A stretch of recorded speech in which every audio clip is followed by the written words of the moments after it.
Bismillahirrahmanirrahim. Assalamualaikum warahmatullahi wabarakatuh. Alhamdulillahirabbil alamin. Alhamdulillahirabbil alamin wa bihi nasta'inu ala umuri dunya wad din. Asyhadu an la ilaha illallah wahdahu la syarika lah wa asyhadu anna Muhammadan abduhu wa rasuluhu wa la nabiyya ba'dah. Allahumma shalli wa sallim ala hadzal nabiyil karim sayyidil anbiya'i wal mursalin sayyidina ajma'in al-mab'uth rahmatan lil alamin wa ala alihi wa sahbihi wa man sara ala nahjihi ila yaumiddin. Amma ba'du, Bapak sekalian jamaah salat subuh Masjid Al-Kautsar yang dimuliakan oleh Allah Subhanahu wa taala. Tak lupa kita senantiasa mengucap syukur dan mengucap puji-pujian kepada Allah Subhanahu wa taala, karena afdalu dzikri la ilaha illallah wa afdalu du'ai alhamdulillahirabbil alamin. Kita senantiasa mengucap doa dengan alhamdulillahirabbil alamin. Dan tak lupa juga kita mohonkan kepada Allah kesembuhan untuk jamaah kita Pak Haji Jainal yang sudah masuk ruangan perawatannya di Rumah Sakit Hermina. Mudah-mudahan Allah Ta'ala menjadikannya sebagai kifarah dan menyembuhkannya dan memberikan dalam keadaan semula. Amin ya rabbal alamin. La ba'sa tahurun insyaallah wa syafa'allahu syifaan ajilan syifaan la yughadiru saqaman. Amin ya rabbal alamin. Baik, kita akan lanjutkan kajian kita dalam Sahih Bukhari ya. Kemarin kita sudah tafsir, sekarang kita ke Sahih Bukhari.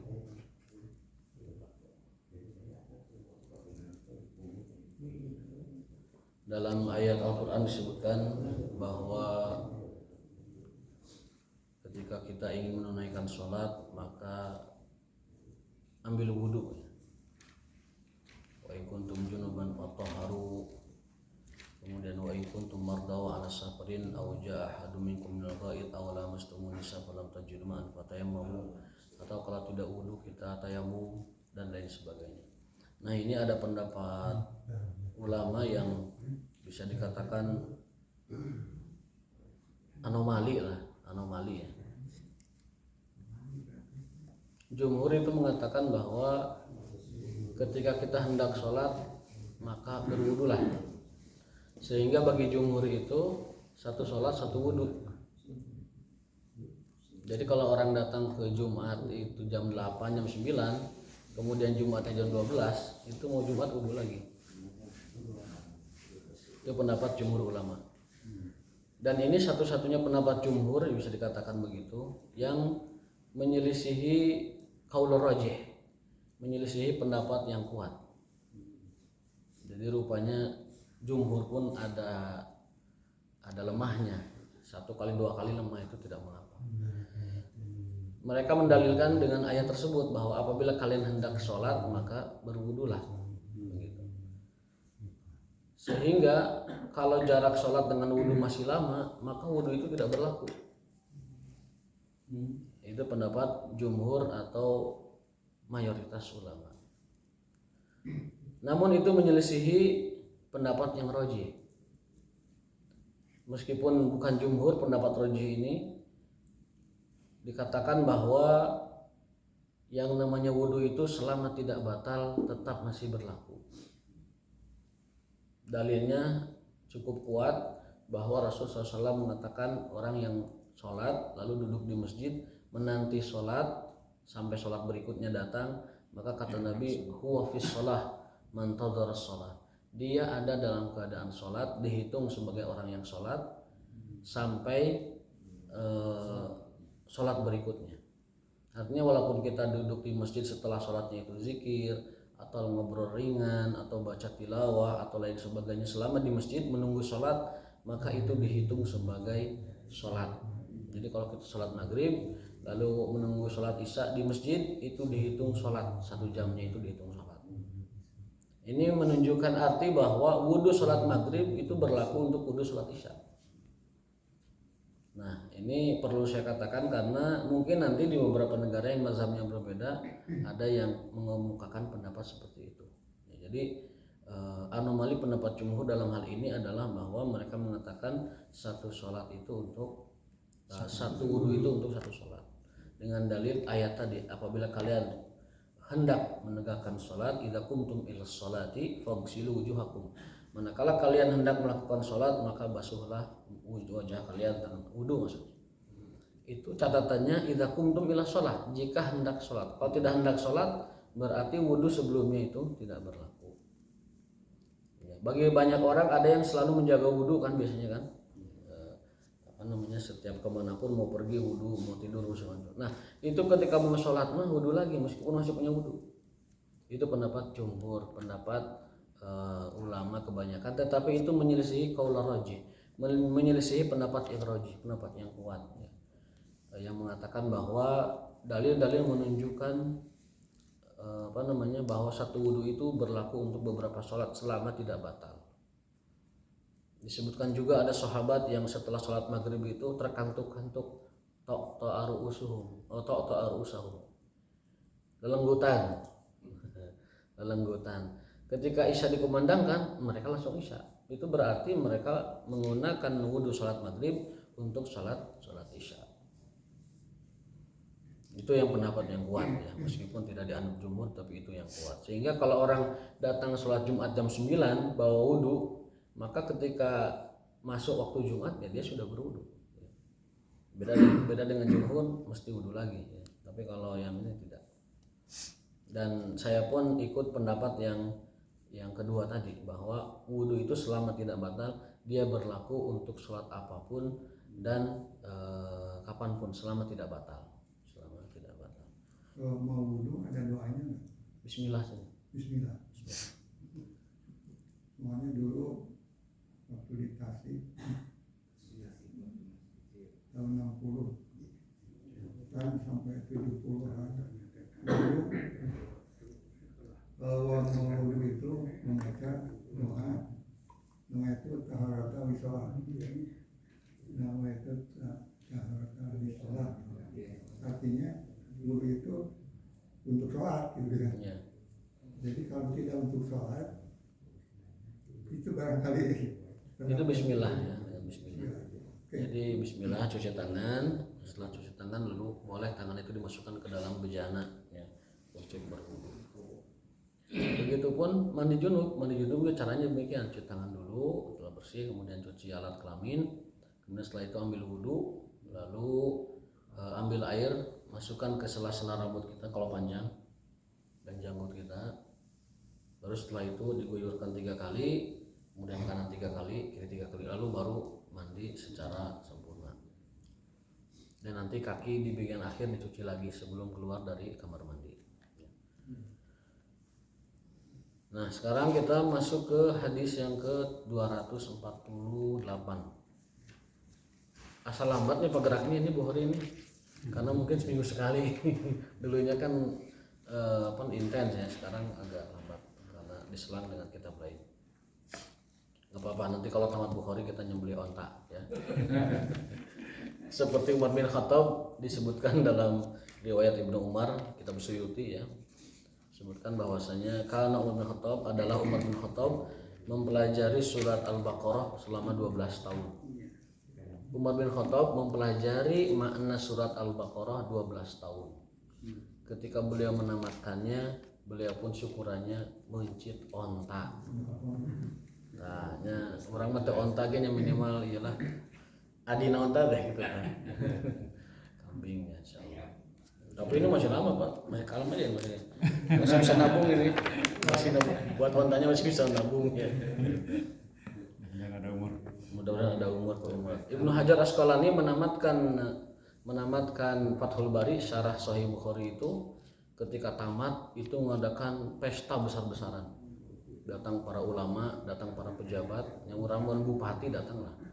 Datang bupati, datang camat, datang para ulama, itu pesta besar-besaran. Ibnu Hajar Asqalani. Juga Imam Haramain, gurunya Imam Ghazali, Imam Juwaini dan Imam Abdul Ma'ali. Itu ketika beres kitabnya Nihayatul Matlab itu sama syukuran besar-besaran juga. Sebagai ungkapan syukur bahwa deras ilmunya itu sudah selesai, baik menulis ataupun membaca. Itu pun tidak salah ya. Tradisi orang-orang baik terdahulu tidak salah kita ikuti. Tamat juz amma syukuran, tamat Al-Qur'an syukuran. Tapi jangan tamat persurat syukuran, bisa bangkar nanti. Karena syukuran dan seterusnya ya. Ya, baik, jadi bab hadis yang ke-248 ini Ana Nabi SAW, kita langsung saja dari Aisyah. Ana Aisyah zaujin Nabi SAW. Ana Nabi SAW kana idza tasalla minal janabati bada'a faghasala yadayhi tsumma tawadda'a. Bagaimana tadi saya sampaikan, Rasulullah SAW ketika selesai junub dan hendak mandi junub itu adalah dengan pertama ketika mandi junub bada'a faghasala yadayhi, cuci tangan dulu, bersihkan tangan dulu sebelum tangan itu membersihkan yang lain ya. Dan dengan air mutlak, ingat, air tohur itu, air suci mensucikan itu air mutlak, bukan air deterjen, bukan air sabun. Makanya kalau mencuci baju juga, baik di laundry atau di rumah, yang mensucikan itu bukan sabunnya, bukan air sabunnya, tapi air mutlak bilas terakhirnya itu. Jadi kalau ada orang mencuci dengan deterjen, deterjen itu hukum airnya bukan tohur, tapi tohir.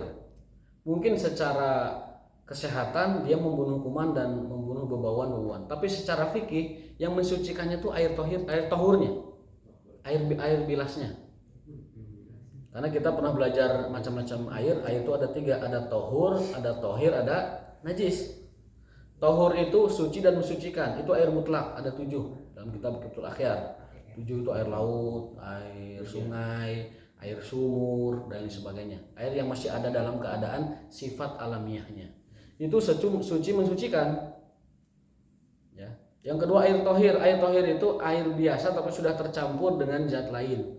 Seperti cikopi, cienteh, cai deterjen, cai susu, itu suci tapi tidak mensucikan. Tidak bisa dipakai toharoh. Artinya kalau kita mencuci dengan sabun, maka yang menyucikannya itu air terakhirnya, air bilas ya. Kadang orang berpikir yang membersihkan pakaian kotor kita itu sabunnya. Enggak, secara fikih yang membersihkan itu adalah bilasannya atau air pertama. Jadi ada ulama menyarankan begini, sebelum pakai sabun itu mendingan dibilas dulu pakai air mutlak supaya dia keadaannya suci dulu. Nah setelah suci baru diwangikan dan disterilkan bakterinya dengan deterjen. Lalu yang ketiga dibilas lagi, itu lebih afdol. Ada yang menyarankan demikian ya. Jadi soalnya ketika diaduk dengan air deterjen itu yang bercampur adalah najis dan air biasa, air suci tapi tidak mensucikan. Tapi kalau kita rendam dulu dengan air mutlak, kemudian baru dibilas dengan deterjen, lalu dibilas lagi dengan air mutlak lagi, itu jauh lebih afdal bersihnya ya. Kalaupun mau menghemat air silahkan geburuskan dulu deterjen dengan airnya, kucek begitu, setelah itu bilas 2 kali lah, itu menjadi suci. Jadi saya ulangi, yang mensucikan pakaian kita baik dari najis ataupun dari apapun yang ada di pakaian kita itu adalah air mutlaknya, air bilasnya, bukan air deterjennya. Termasuk badan kita, yang membersihkan badan kita secara fikih ya, bukan sabunnya, bukan deterjen enggak ya, air sabun, bukan samponya, bukan, tapi air mutlaknya, air biasanya itu yang mensucikannya. Jadi supaya tidak salah arti dalam memahami mana yang mensucikan, mana yang tidak mensucikan. Deterjen, sampo dan saparan kancanya itu hanya air tohir, suci saja, tapi tidak mensucikan. Yang mensucikan, suci mensucikan itu adalah air tohur, air mutlak, air yang pada kondisi alamiahnya, air sumur terutama zaman sekarang. Sanes Erick Thohir Pak Ji. Eta mah benten teh. Bade nyapres sauratanya mudah-mudahan we. Nanti pamaksadanana begitu. Tapi nuju fokus dulu pada ketum PSSI saurat teh. Ya mangadinya. Ya. Mudah-mudahan kayak gini Pak Erick Thohir ya. Ketum PSSI. Baik. Itu jadi faghasala yadayhi, beliau mencuci kedua tangannya ya. Summa yatawaddo, kemudian berwudu, cuci tangan sambil baca bismillah, cuci tangan lalu berwudu. Kama yatawaddo lis-shalah, sebagaimana wudunya untuk sholat. Summa yudkhilu asabi'ahu fil ma', lalu memasukkan tangannya ke bejana, air dalam bejana. Kalau di kita ke keran ya mungkin ya. Fa yukhallilu biha usul sya'rihi, lalu beliau meruru menyela bagian-bagian rambutnya yang tebal. Sesuai. Nah begini, jadi ambil air, yang punya jenggot, yang bawa jenggot begini kan. Kalau yang nggak punya jenggot nggak usah ya. Nggak usah. Ini jenggotnya hasil perjuangan Pak dulu Pak. Sudah berbagai cara ini, ku muncang tutung atau masih kundong hurang atau masih sirum datang. Ku nanti ku sum sapi di kurban teh ambil sumnya gitu. Besok pagi teh hidung tapi sanes ku jenggot ku sirum. Tapi walhasil ternyata setelah saya teliti bukan itu yang menumbuhkan jenggot. Air wudhu tidak diusap, biarkan saja. Itu menumbuhkan jenggot yang saya rasakan ya. Jadi ketika kita wudhu, dan memang sunahnya nggak diusap. Setelah kita wudhu jangan diusap dulu, biarkan aja dia kering sendiri. Gitu. Jangan dielap, biarkan. Itu nanti menumbuhkan jenggot. Boleh dipraktekkan. Wudhu tidak dielap, biarkan aja.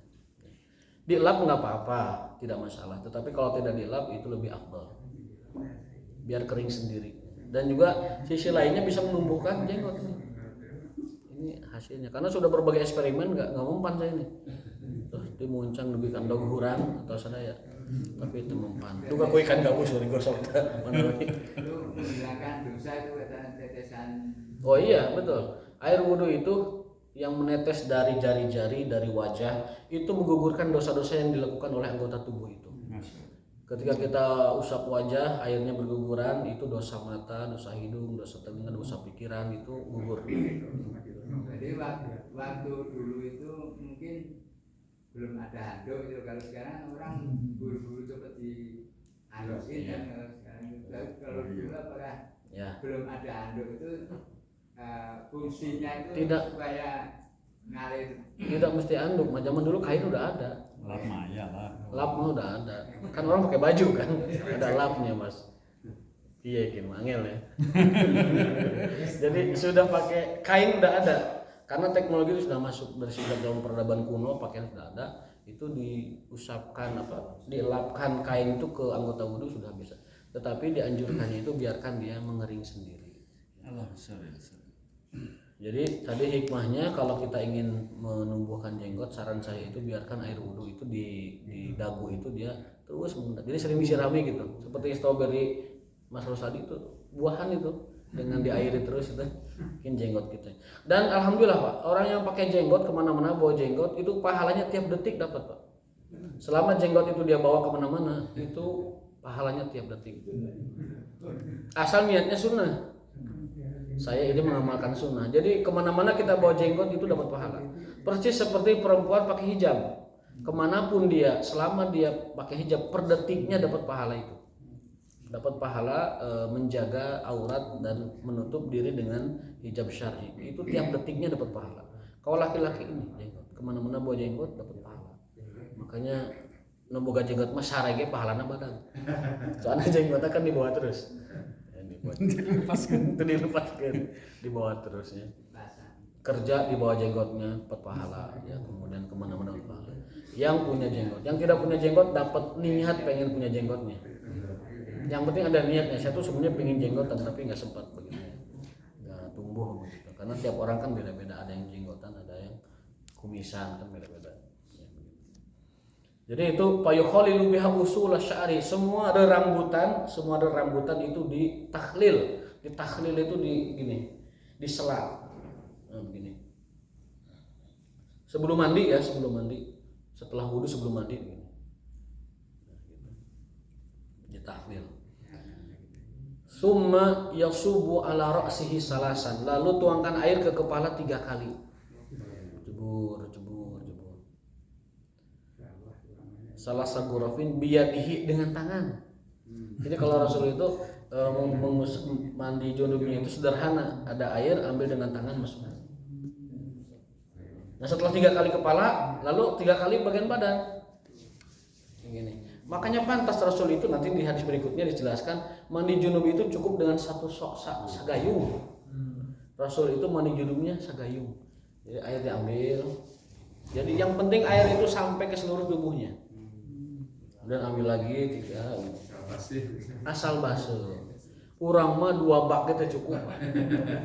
Kebruskeun sampai saheng eta mesin sanyo teh saheng teh. Nyedot deui kebrus. Karena mungkin mazhab kita ini Syafi'iyah ini kan rata-rata di negara-negara yang banyak air. Sehingga hal itu dapat dilakukan dengan mudah. Tapi negara-negara yang airnya perlu berhemat itu menerapkan sunnah itu lebih afdal. Rasul mandi junub dengan 1 gayung bisa, wudu dengan 1 gelas air mineral itu bisa. Bahkan Imam Muhammad itu kalau wudu airnya tidak jatuh, tidak ada yang netes wudu. Gimana caranya? Sedikit sih ini. Tambah lagi. Yang penting kebasahan. Kemudian kaki bisa. 1 gelas air mineral bisa untuk wudu, 1 gayung bisa untuk mandi junub. Berdasarkan hadis-hadis Sahih Bukhari saya. Dan kita dulu waktu kuliah praktek seperti itu. Bukan praktek, memang harus begitu, gitu kan? Karena airnya sedikit. Ya. Tapi kalau program jauh lah, kita ini 2 minggu dikirim ke pedalaman, Pak, 1 semester sekali.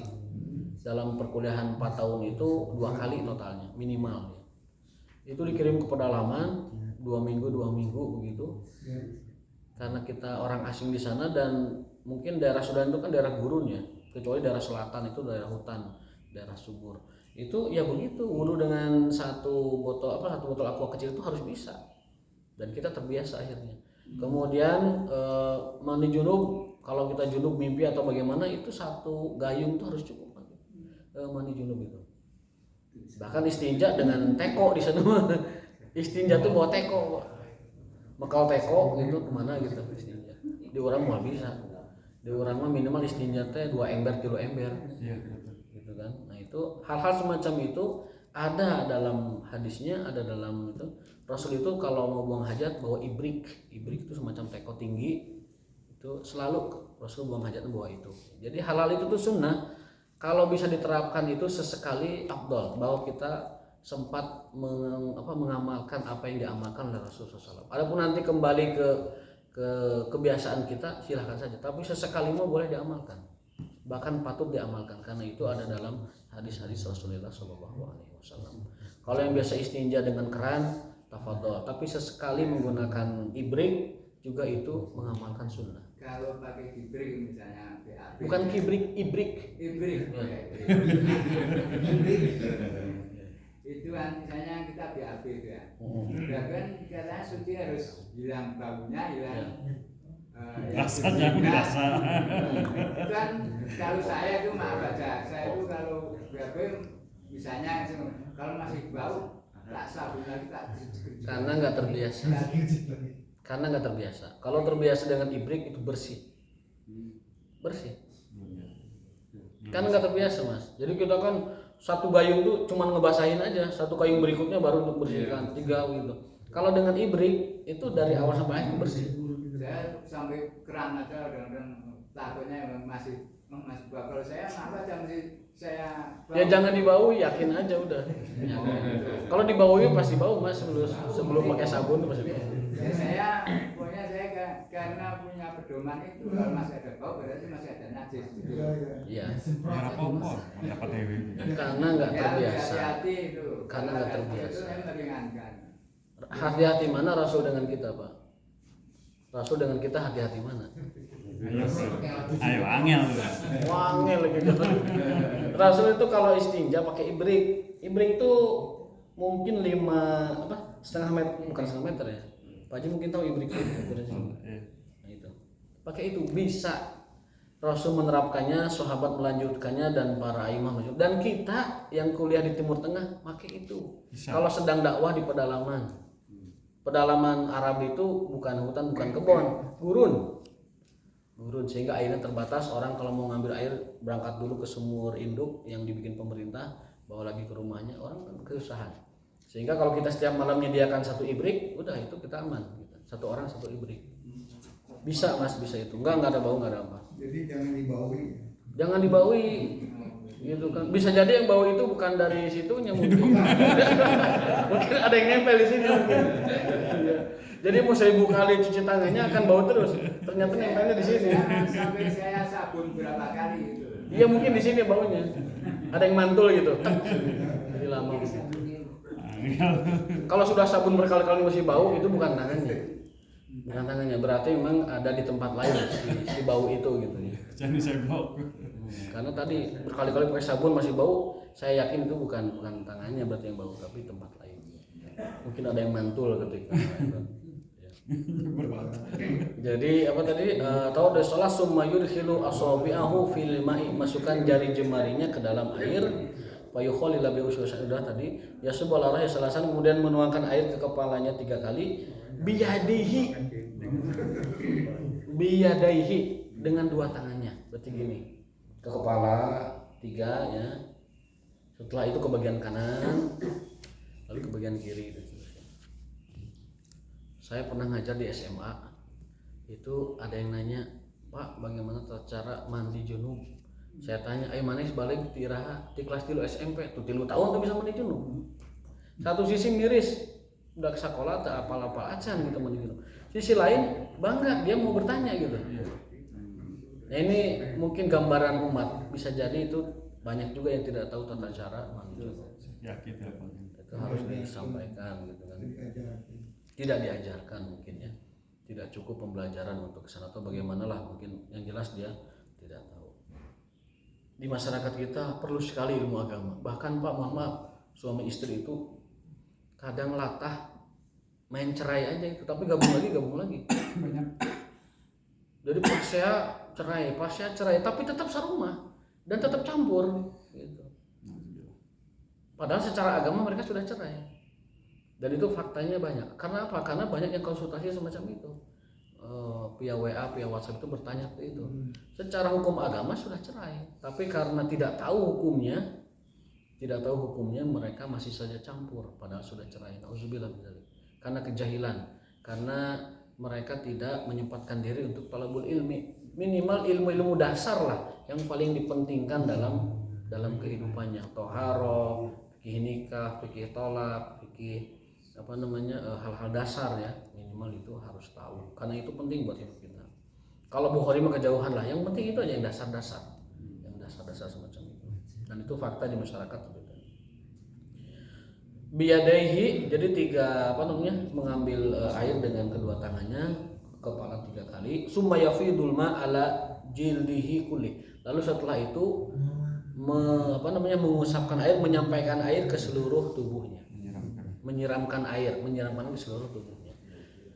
Jadi saya simpulkan saja, cuci tangan, bismillah cuci tangan, kemudian berwudu, setelah berwudu ngambil air, kemudian ke rambut beliau, memasukkan air ke rambut, lalu setelah itu ngambil air dan ke kepala 3 kali, lalu ke seluruh tubuh.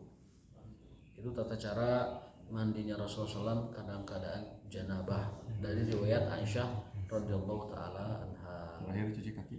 Yang terakhir cuci kaki, gitu ya. Terakhir cuci kaki sebelum keluar tempat mandi. Dianjurkan kalau kamar mandinya memungkinkan untuk beda tempat, cuci kakinya di tempat yang lain, atau di dekat pintu sebelum kita keluar. Berdasarkan hadis 249-nya yang ini, dari Muhammad bin Yusuf, dari Sufyan al-A'mash, seterusnya dari Maimunah. Rata-rata hadis beliau tentang mandi janabah, tentang campur suami istri, itu rata-rata hadisnya periwayatnya istrinya. Karena memang mereka lah yang paling mengetahui tentang itu. Tadi hadis Aisyah tata cara mandi junub beliau, sekarang hadis dari Maimunah. Maimunah juga sama istri Rasulullah SAW, zaujin Nabi SAW, qalat tawaddoa Rasulullah SAW wudu'ahu lis-shalah ghairu rijlaihi. Beliau sebelum mandi junub itu tadi cuci tangan, kemudian wudu. Setelah wudu itu mandi dan meninggalkan bagian kakinya nanti terakhir. Ghairu rijlaihi, rijlaihi itu kedua kakinya. wa ghassala farjahu wa ma asabi'ahu. Di sini ada tambahannya. Wa ghassala farjahu wa ma asabahu minal adza. Cuci farja. Farja itu kelamin. Ya. Berarti kalau kita gabungkan dua hadis tadi, berarti cuci tangan, lalu cuci kelamin, lalu wudu, kemudian ruru bagian rambut-rambut yang tebal, kemudian ambilkan air ke kepala, lalu siramkan air ke seluruh tubuh. Itu tata cara mandi yang sempurna dari mandi janabah. Dan terakhir basuh kaki setelah mandi itu selesai. Apakah sudah berarti termasuk wudu di dalamnya? Nah, ulama beda pendapat. Kalau sudah wudu di depan, kata ulama dia tidak wudu lagi setelah itu, meskipun menyentuh kelamin. Itu pendapat pertama. Dan itu yang diambil oleh, kalau di Saudi itu ulama tahun kontemporer itu Syekh Abdullah bin Baz itu berpendapat demikian. Kalau kita mandi junub sudah berwudu sebelum mandinya, kata beliau yakfihi wudu'ul awal, cukup baginya wudu yang pertama tadi. Tapi pendapat lain mengatakan selain beliau itu wudu lagi, karena khawatir ketika menyiramkan air ke seluruh tubuh itu massa dzakarahu, menyentuh kelaminnya. Sementara ada hadis man massa dzakarahu falyatawaddo, barang siapa yang menyentuh kemaluannya maka berwudulah. Itu hadis yang menyatakan menyentuh kemaluan itu batal. Hadis lain yang menyatakan menyentuh kemaluan tidak batal itu adalah innahu bid'un minka, bobogaanmu itu adalah bagian dari tubuhmu. Jadi hanya satu organ dari tubuhmu. Jadi tidak membatalkan kesimpulan. Nah, karena dua pendapat itu berbeda, ya, yang satu mengatakan itu hanya bagian dari dirimu, yang satu lain mengatakan berwudulah. Kalau kita bandingkan dua hadis ini, yang lebih menunjukkan kepada kesimpulan hukum hadis yang mana? Lebih khusus? Wudu lagi. Yang wudu lagi. Karena yang pertama mah ketika Rasul mengatakan itu bagian dari dirimu, tidak ada keterangan bahwa wudu atau tidak. Masih umum. Seperti dikatakan telingamu adalah bagian dari dirimu, seperti itu. Bobogaanmu adalah bagian dari dirimu. Masih umum, tidak memberikan konsekuensi hukum yang jelas. Tapi kalau yang tadi lebih khusus, man massa dzakarahu, barang siapa yang menyentuh dzakarahu, zakarnya, kelaminnya, falyatawaddo, maka berwudulah. Spesifik. Lebih spesifik. Jadi itu yang kita ambil pendapatnya lebih spesifik, wudu lagi. Jadi kalau mandi junub tersentuh kemaluannya, wudu lagi. Kalaupun tidak apa-apa, tapi mengambil pendapat yang kedua tadi. Tersentuh atau disentuh? Masa itu menyentuh. Kalau lihat fi'il madinya menyentuh. Yang namanya tangan menyentuh itu bisa disengaja, bisa tidak disengaja. Makanya ulama fikih merincinya duna hailin, tanpa pembatas. Jadi kalau menyentuhnya dengan pembatas tidak batal, itu malu ya pakai sarung, pakai apa. Kemudian menyentuh itu yang disebut menyentuh kata ulama itu dengan kaful yad. Ini kaful yad ini apa? Telapak. Adapun zuhrul yad, punggung telapak itu tidak batal. Jadi kalau kesentuhnya begini, itu tidak batal. Tapi tidak mengepret gitu. Jadi kalau tersentuh oleh punggung kaf, zuhrul kaf, itu tidak batal. Tapi kalau dengan ini, dengan kaful yad itu batal. Jadi kalau misalnya kita darurat banget harus menyentuh kemaluan dengan ini. Tapi dah ya saya tuh. Gagara ku punggung ini sesah. Mendingan ku alat, pulpen ataupun padulah ku obeng, tidak ya gelas olian gitu. Itu secara fikih demikian ya. Itu dua hadis cukup dari Aisyah dan Maimunah radhiyallahu taala. Ada kelan di sini fawasalahuma, kemudian maaf dari sini minal adza thumma afadha alaihi al-ma'a thumma naha rijlaihi fawasalahuma. Lalu beliau ambil jarak sedikit begitu lalu geser sedikit lalu cuci kedua kakinya fawasalahuma. Hadhihi ghuslatum minal janabah, kata Siti Maimunah istri beliau, hadhihi guslatun minal janabah, inilah mandi janabah itu ya. Saya kira cukup, mungkin ada pertanyaan 1-2 supaya kita bisa bubar pas bel masuk sekolah ya gitu. Silakan ya. Ada usul dari Pak Handoyo, nanti suatu waktu katanya satu babak ini full dengan pertanyaan dari jemaah. Mungkin bagian akhir ya Jumat paling ya, misalnya sesi khusus tanya jawab di Jumat hari. Maka kalau tidak ada pertanyaan kita cukupkan sampai di sini. Ya. Mudah-mudahan dapat kita teruskan di hari berikutnya. Allah memberikan usia kepada kita. Wallahu taala a'lam bishawab wa ma taufiquna illa billah. Subhanakallahumma wa bihamdika asyhadu an la ilaha illa anta astaghfiruka wa atubu ilaik. Wassalamualaikum warahmatullahi wabarakatuh. Waalaikumsalam warahmatullahi wabarakatuh.